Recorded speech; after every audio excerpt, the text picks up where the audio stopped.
ఉన్నాడు వంశీకృష్ణ గారు. చాలా కామన్ అయిపోయాయి సార్ ఈ మధ్య. వంశీకృష్ణ చాలా గారు చాలా ఆయన కామన్ ఆల్రెడీ అయిపోయాయి. క్రిటికల్, ఆయన పోలీసుల పని పరిస్థితి పోలీసులు బాగలేదు. చేసుకోనివ్వట్లా. వినండి వినండి వినండి వినండి పోలీసుల ఆయన పని పోలీసులు చేసుకోనివ్వట్లా. అది కాదండి. అతను ఏం చేశాడో తెలియదు.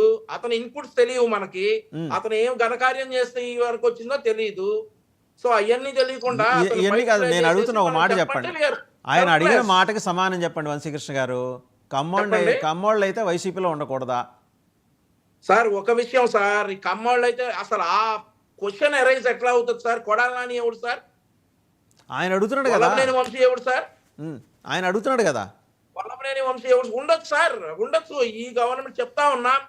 స్పెసిఫిక్ గా మీ పార్టీ వాళ్ళు అన్నట్టండి, నువ్వు కమ్మోడి వేయండి వైసీపీలో ఎలా ఉన్నావని అడిగారట మీ పార్టీ వాళ్ళు. వాళ్ళ సంగతి వదిలేయండి, మీ పార్టీ వాళ్ళు అడిగారట. అయ్యా మీ పార్టీ వాళ్ళు అడిగారు. మీరు ఒక పని చేయండి, నేను ఆ క్లిప్ మీకు పంపిస్తా, శాంతం విని ప్రశాంతంగా గ్లాస్ మంచినీళ్ళు తాగి మళ్ళీ వద్దురు. కానీ ఈ లోపల మన పసుపులేటి సురేష్ గారి దగ్గరికి వెళ్దాం. సురేష్ గారు, రెండు రిపోర్ట్లు వచ్చినాయి. నమస్కారాలు. రెండు రిపోర్ట్లు వచ్చినాయి. కేకే సర్వే జగన్మోహన్ రెడ్డి గారి గురించి ఒక సెంటీమీటర్ కూడా ప్రస్తావన చేయాలి అందులో. ఆయన అంటే ఫర్ షూర్ 2029 జగన్మోహన్ రెడ్డి గారిది కాదు, అదొకటి క్లియర్. రెండో ఆయన ఇంకో ఆయన రైజ్ సర్వే కూడా వచ్చింది.